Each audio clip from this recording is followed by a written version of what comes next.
Hello, this is Audrey, welcoming you to the 1857th edition of Enfield Talking newspaper, Dateline, the 31st of May, 2012.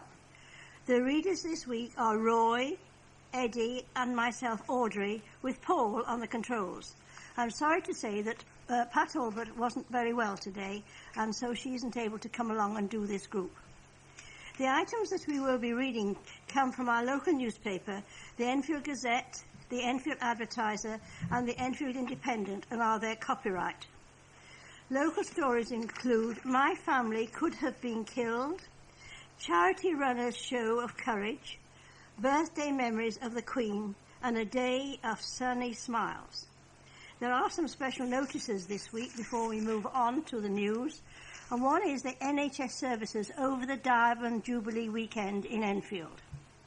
Now, if you have to get in touch with anyone, the NHS Direct, you can telephone them on 0845 4647. If you need dental care, just ring up the dentist and they will explain their holiday arrangements. If you phone your GP practice, a recorded message will explain the holiday cover arrangements. Alternatively, you could visit your local pharmacy, who would have the answers. Social care services. For emergency social care services, please call the 24-hour service on 020 8379 1000. That's 020 8379 1000. Another item of news today, if I can spot it. We've received a notice from the Enfield Library Service about a special event on the 7th of June at the Enfield Town Library as part of a Make Noise in Libraries, a national event to bring libraries and visually impaired people closer together. So on Thursday, the 7th of June, at the Enfield Town Library, there will be 4 one-hour sessions to demonstrate how to use the Zoom text software. There will be another set of one-hour sessions on the Tuesday, the 12th of June, at the Palmer's Green Library. For more information about the times of these sessions, you will need to ring 020 8379 8341. That's 020 8379 8341. And now over to Roy for the first headline. My Family Could Have Been Killed by David Hardiman. An EastEnders actress says a tree that fell down and crushed her car outside her Bush Hill Park home could have killed her children. Diane Parrish, 42, who plays Denise Johnson in the BBC soap opera, was about to pick up her children from school on Friday afternoon when one of the trees lining her road fell onto her black Audi. It brushed the outside of her house, sending debris falling all around the building. Neighbours have complained to Enfield Council that some trees were rotting and dangerous. Several have fallen down recently, leading her to blame the council for Friday's near miss. She said, "It could have killed my family. I was 5 minutes away from picking the kids up from school. Who knows what could have happened?" There have been so many complaints from people in this road to the council about roots coming up. It's ridiculous. It's ruined my car. Thankfully, everyone is fine, but I'm so angry about it. The trees in the area have been cut back by tree surgeons, but neighbour Dismo Bernaza said little work had been done to make sure the roots were secure. He told the Enfield Independent he had to carry out repairs to his home after a similar incident a few years ago, and called on the council to take action after Friday's fall. He said, "I heard an almighty bang and looked out of the window. You could see the roots of the tree and stuff strewn across the road. One of the trees came down a few years ago and fell onto my house, and I said something should have been done then." How many more of these trees are going to fall before the council does something? Enfield Council's Cabinet Member for Environment, Councillor Chris Bond, said no complaints about trees have been received from householders in Park Avenue in the past 2 years. He said, "We take concerns about tree safety very seriously, and had we received a complaint or concern about the safety of a tree, we would have surveyed the specimen the same day we received the notification. We have now removed the damaged tree and are inspecting the other trees in Park Avenue as a matter of urgency to confirm that they are safe. The tree in question and others along the street have been regularly inspected for decay and damage. The last inspection in July 2010 did not identify any evidence of decay or damage." Londoners love a street party, and no more so than in Enfield. Over the years, people have marked momentous occasions, such as the end of the Second World War, the coronation of Queen Elizabeth II, and more recently, Her Majesty's Golden Jubilee, by teaming up to provide fun and laughter for all. Residents of Chestnut Road, Ponders End, threw the biggest street party the neighbourhood had ever seen to mark the end of the Second World War in May 1945. Women teamed up to deck the streets in colourful bunting and laid out tables and chairs for eager partygoers. Ration books were raided to provide piles of sandwiches and cakes, which were gobbled up by the children. Among a sea of red, white and blue flags, partygoers raised a toast to the servicemen and women who took part in the 6-year conflict. For many families, loved ones would not be coming home. After being demobbed, many men found it hard to settle into family life. Long periods of separation tested countless marriages, and divorce rates began to soar. But on May the 7th, 1945, none of that mattered. What counted was Britain had been victorious and peace had returned. When the chimes of Big Ben rang out at 3 p.m, a huge cheer went up at the northern end of Mandeville Road. Jovial mums laid out cloths and tables, and the aroma of freshly baked buns and cakes filled the air, and glasses were filled to overflowing. Women swung into action to make sure their children had the afternoon that they would remember for the rest of their lives. Mums brushed their hands on their pinnies and put on pretty dresses that had been buried in the closet, waiting for a joyful occasion. Flags were raised, bunting fluttered in the breeze, and the children made their own little party hats, ready for the festivities. Vera Lynn's We'll Meet Again was played on a gramophone for the first time in 6 years, and all was well. The coronation of Queen Elizabeth II in June 1953 prompted the residents of West Street, Edmonton, to throw a huge party. The whole street turned out to enjoy the occasion. Union Jacks were draped across the street. Some children wore fancy dress, and flowers adorned the tables. Cakes and buns were stacked on plates. Meat paste and jam sandwiches were aplenty, and jugs of lemonade were enjoyed by thirsty revellers. West Street was described as rough and ready as a district where the bobbies patrolled in twos, and a cat with its own tail was declared a tourist. But the people of West Street were famous for their neighbourliness and looking after one another like an extended family. And here's one of the items which was noted at the head of this broadcast. Charity runners show of courage. A young woman who has fought 2 bouts of breast cancer in the past 2 years has raised more than £3,000 after completing the Race for Life just weeks after undergoing major surgery. Hannah Foxley of Salisbury Crescent, Cheshire, walked the 5-kilometre course in Norfolk 3 weeks after she had a mastectomy to stop the progress of a cancerous tumour that was so aggressive it grew while she was undergoing chemotherapy for a lump doctors had discovered less than a year earlier. My whole life got turned upside down by the second diagnosis. I just thought it must be my time to have some good luck now. And do you think, why me? But you can't let it beat you. The 34-year-old who raised money for Cancer Research UK told the Advertiser she was first diagnosed with the cancer months after the death of her 87-year-old father, and soon after she had been made redundant from her city job. It was a massive shock, she said. I went to my doctors and they told me to go off for tests. And they said I had to go to hospital. But there's no cancer in my family and I'm young. The power of denial is an incredible thing. Right up until the doctors were holding my hand, I still did not believe it. It was the horror she faced having to go into her new job as a financial planner every day, despite the side effects of the cancer drug, that made her determined to get the message across to millions of other young women that they have to protect themselves with insurance. She revealed, I really want to share my story, especially with other young women. Having to go through treatment is hard work, and having to stress about your financial situation is the last thing you need. Hannah is determined to get well enough to run next year's Race for Life, and she's already putting in grueling early morning gym sessions despite a further 5 weeks of radiotherapy. I went back to the gym a week after surgery, she added. I was just determined to do it, to get back in shape again.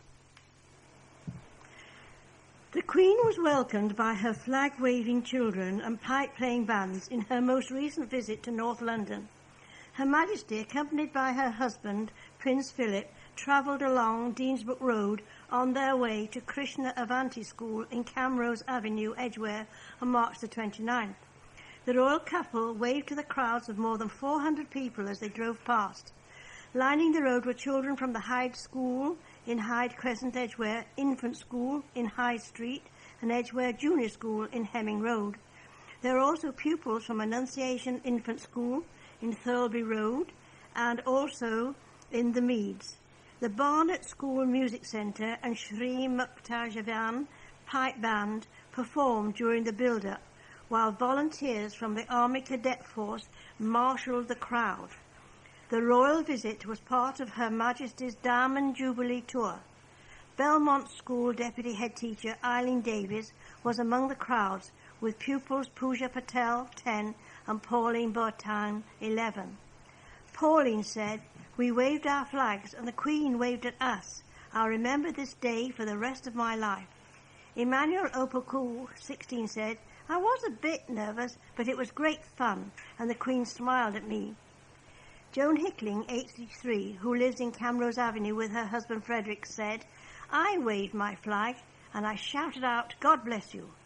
It nearly reduced me to tears to see the community coming together." During her visit to Krishna Avanti School, the Queen was treated to a performance by dance group Shariki before moving on to the Tranquil Zone, where Year 1 pupils performed a classical Indian song. Her Majesty then unveiled a Diamond Jubilee tapestry. Here's an article by Monty Meth, Life President of the Over 50s Forum. He says, "The Queen's Diamond Jubilee celebrations are a once-in-a-lifetime event for all of us. There will be street and school tea parties galore, pop concerts, pageants and picnics like the one our forum is holding today at Middleton House. Being only the second Diamond Jubilee in our history, the previous one was 115 years ago, this 60th anniversary of the Queen's ascent to the throne is certainly worthy of respectful tribute. However, I can't help thinking that few people will have the chance of holding the same job for anywhere near as long if the government ever empowers employers to fire people without notice or good reason. So what's the lasting legacy of the Jubilee going to be? My suggestion coincides with the start of the weekend festivities when the Over 50s Forum will be acclaiming its own little milestone. After so many false dawns, meetings, letters and petitions, the Buntingham flag should be going up on Saturday to herald the start of the route change for the 307 bus. Starting at Brimsdown, the 307 will now go into the grounds of Barnet Hospital instead of dropping people in Queen's Road, leaving patients and visitors to walk the rest of the way. Quite a task if you are elderly, frail and not very well. Transport for London has at last conceded the case for this route change demanded by the Forum and others for at least 8 years that I can remember. I never thought our local NHS bosses ever punched their weight in supporting us, and we are still arguing and campaigning for improved public transport services to all local hospitals, including better access to Chase Farm Hospital from the Oakwood area and to North Middlesex University Hospital from Winchmore Hill and Southgate. If we succeed, then this Jubilee year will really be something to remember. A 100-year-old fundraiser waved off walkers who raised thousands of pounds for a charity for cancer in Enfield at the weekend. Lily Winter, who lives in Springview Residential Home in Crescent Road, cheered on a team of residents, relatives and friends at the start of their 12-mile walk in aid of myeloma UK. The walkers, who were pictured outside Buckingham Palace, raised £11,000, which will be used to support patients with the disease and families and fund better research into the treatment received by patients. Michael Brown, whose mother-in-law lives at Springview and suffers from this disease, said, I'm delighted and very grateful for the incredible response from the community and businesses. A Southgate care home must urgently improve after a second formal audit warning over standards. Inspectors say disabled and elderly people at Hugh Middleton House in Old Farm Avenue may not be receiving safe and appropriate care because plans were not being reviewed often enough or were not complete. It follows another warning given last month after inspectors found that medicines were not always in stock or insecurely stored and doses were being missed. Matthew Traynor, Deputy Director of Care Quality Commission in London, warned if progress was not made by the next inspection, legal action will be taken to protect the home's residents. A statement from Hugh Middleton House said, "We are continuing to work closely with the Commission and have submitted an action plan which clearly outlines the steps we are taking as an organisation to ensure improvements in our service as it is to be achieved, and more importantly, to be maintained." I've had a message from Diane de Jersey, listener representative and also vice chairman, to remind you to put in your diary their AGM for Enfield Vision. It will be on Monday the 2nd of July, with plenty of time, at Park Avenue Disability Centre, and it's from 7 o'clock to 9 p.m. There will be light refreshments, and if you want transport, you need to ring Diane on 020 8351 7259. That's 020 8351 7259. Del Boy's van vied for attention with a car fit for the Queen at the Enfield pageant of motoring. The 3-day event kick-started the Jubilee celebrations at the weekend with a display of vintage cars and motorbikes. Glorious sunshine shone down on the 35th annual staging of the event at the King George V playing fields off Great Cambridge Road in Enfield. The pageant included a special display of cars from 1952, the year Queen Elizabeth II came to the throne, and it also featured a Humber Super Snipe car which was used by the monarch on her first official tour of Australia in 1953. A number of well-known cars included the Batmobile and Del Boy's van from Only Fools and Horses were on show. There was a display by Jamie Squibb's stunt riders, and as well as the usual motor jumble, there were stands run by the world-famous Ace Caff. Colin Spong, the president of the Enfield and District Veteran Vehicle Society, said, "It was probably one of the warmest pageants I can remember. We had an excellent turnout. It was a splendid show with some interesting cars that we have never seen before."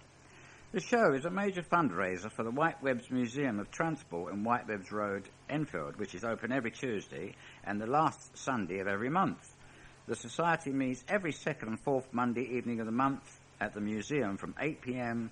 and welcomes new members. Here is a letter from Dennis Gifford of Mayfield Road, Enfield. I just felt I had to write to express my immense gratitude to the ambulance service, paramedics, the A&E department, and all the hospital staff, doctors and nurses at Chase Farm Hospital in Enfield. Thank you also very much for your quick response to the emergency call made by my wife. Without them, I would not be sitting here writing this letter. Within minutes of dialing 999, the paramedics arrived, treated me as I was unable to breathe, and rushed me to the hospital. The A&E department paid to my needs immediately, and all the staff and the nurses were brilliant, even during the aftercare. I am 78 years of age and have lived in Enfield for 73 years of my life and have always had great admiration for Chase Farm Hospital. I hate to think what the outcome would have been if I had travelled to Barnet Hospital. No disrespect to Barnet, but it is just such a long way to travel. All I can say is a very big thank you for the quick response and action. Please save Chase Farm Hospital as it saved me. From Dennis Gifford. As the population of the borough is set to boom over the next 2 decades, Enfield's Citizens Advice Bureau, the CAB, is calling on more volunteers to come forward.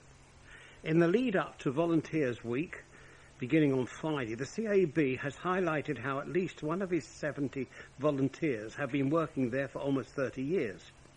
Rita, aged 75, who works 2 days a week in administration, began volunteering after being made redundant 28 years ago.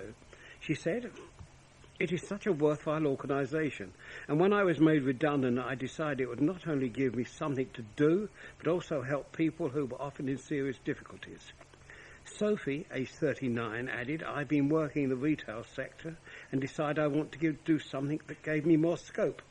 I work 2 days a week on reception as the first point of contact many of our clients have with the Bureau, helping with them understand the forms and questions. I really enjoy it." Last year, the CAV saw a 74% increase in the number of people it helped with benefit problems, debt and business issues. Sonia Katica, the CAV's chief executive, with the population of Enfield projected to increase by some 20,000 over the next few years, we are continuing to see a huge increase in the number of people who come to us for help. We are in need of volunteers more than ever. As volunteer-led organisations, I am extremely grateful for the commitment and valuable contribution that our volunteers provide the service. Our research indicates that the client satisfaction is at an all-time high. The advice is free, impartial, independent and available to everyone, regarding of origin or religion, and it is just a phone call away. The Bureau is holding an open day on June 21st for new volunteers to find out the range of roles available. If you would like to find out more about Enfield CAV, call Volunteer Development Manager Marshall KB on 0208 375 4178, and I will repeat that, 0208 375 4178. I've got another notice now, we're giving a bit more information about Make a Noise in libraries, so I'll tell you about it so you'll know what to expect. We've received a notice from the Enfield Library Service about a special event on the 7th of June at the Enfield Town Library as part of Make a Noise in Libraries, a national event to bring libraries and visually impaired people closer together.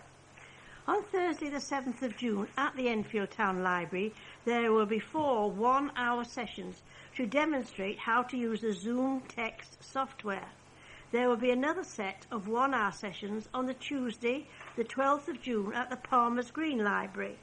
And so for more information, call the library service on 020 8379 8341. That's 020 8379 8341. Eventually, the library service hopes to have Zoom text software available in its 6 main branches, which are Enfield Town, Edmonton Green Library, Ordnance Road, Ridge Avenue, Palmer's Green and Southgate Circus Library. The library service currently has the following equipment which may be of interest, all of which are available at the Ordnance Road Library. There are computers with large screens, large print keyboards and trackball, screen reading software called George, magnification software with optional speech Zoom text, and quite a few other things that are available. Internet and email facilities are also available. Text to Braille translator, the Duxbury and a Braille embosser. Ruby open book, printed word reading machine, and also My Reader for enlarging handwritten and printed text. What a lovely lot of equipment for everybody to use.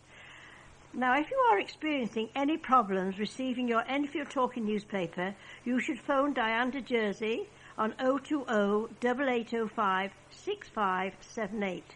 8805 6578. She is your listener representative and will be pleased to help you. We have now reached the end of side 1 of this tape, so please stop your machine now, take out the cassette, turn it over and start side 2.